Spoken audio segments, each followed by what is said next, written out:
So the stories behind Beauty Redeemed. So when I wrote Beauty Restored, that one was very obviously, I was like, I'm going to base it on the fairy tale of the Snow Queen. That's always been one of my favorites.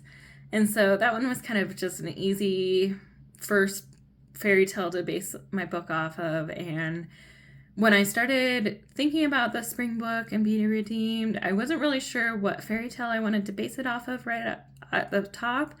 And so I was just kind of doing some research. I knew I wanted to incorporate the element of light and dark. That's like the spring equinox, because the equinox is like the day of equal day and equal night. And so just that battle between the dark and the light and all that was really huge for me when I was thinking about writing Beauty Redeemed. And so when I started looking on Pinterest and just doing some like general research at the beginning, a lot of things started coming up about Hades and Persephone. And it's kind of an unusual story, and I know probably not everyone knows about it, but it's actually a Greek myth. And so it's not fully fairy tale, but it's still a great story, and it still has really great correlations. And so when I started looking at it, it was just like, oh, that's a really cool story to use for Beauty Redeemed. So like I said, Hades and Persephone is a Greek myth. And if you know anything about mythology or Greek mythology, some of the main people that you might know about or characters are Hades or Zeus or different things like that. So Hades is the lord of the dead, and he rules over the underworld, basically. And so when I was starting to think of this book and kind of that tie to darkness and creating a dark realm in my own book, I was like, okay, that would be a great start and foundation for that. And Persephone was the daughter of the Greek goddess of spring. And so she was very beautiful. She's connected to spring. And kind of how her story unraveled kind of was really a good correlation between moving from winter to spring. So one day when Persephone was on the earth and Hades saw her, he saw that she was very beautiful, and he wanted that beauty to be a part of his realm.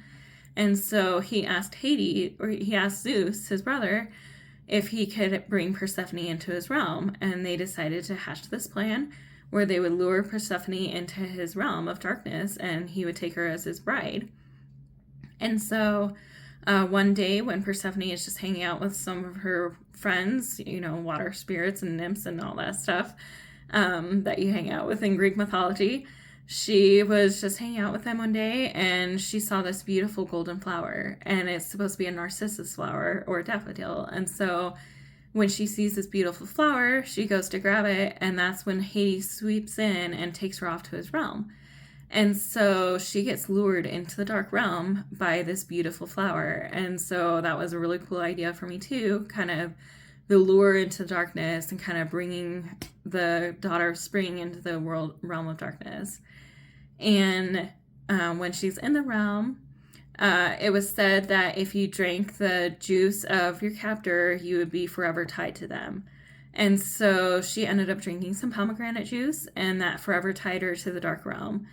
And her mother, Demeter, the goddess of spring, was very upset about this. And so because she was so upset about her daughter being lured into darkness and not being there anymore, she basically kind of froze up everything.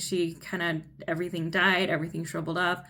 And she just was so distraught that she wasn't taking care of nature as she was supposed to. And so that's kind of where the winter came in, and everything was just kind of dead and dying and no longer full of life and frivolity and all that. And it just wasn't full of life anymore. And so when she finds out where her daughter ended up, she goes to Zeus and she begs him to let him release Persephone from the dark world and from the underworld. And Zeus says, well, she drank of the pomegranate juice, so by law she can't leave the dark realm. And Demeter persists, and she continues to beg him to let her go. And so Zeus agrees to let Persephone come out of the underworld for 6 months of the year. And so it was kind of that tie between winter and spring. So it was said, the myth goes, whenever Persephone came out of the underworld and lived with her mother on the earth, that's when Demeter was at her best, and she filled the world with life and new birth and spring. And so that's kind of where the Greeks got their idea of spring and the origin of spring. And then when it was time for Persephone to go back into the underworld to be with Hades, that's when Demeter went all crazy and all mopey, and so it said that that's when winter came on the world. And so when I first started looking at stories to use for Beauty Redeemed, that was just a really cool one that kind of really fit in a lot of ways with what I was going to do with Beauty Redeemed, and the idea of spring and the idea of winter and kind of that transition between, but also just the battle between the dark and the light. So you see that Persephone was lured into the darkness by a beautiful flower, and she ended up being captive there because she gave her life to it. You know, she drank the juice that she wasn't supposed to. And when she comes back out, she's living among the living, and she's living on the earth for 6 months of the year. So it was just kind of an unusual story to use, but I'm really glad I used it, and I used a lot of different elements from it.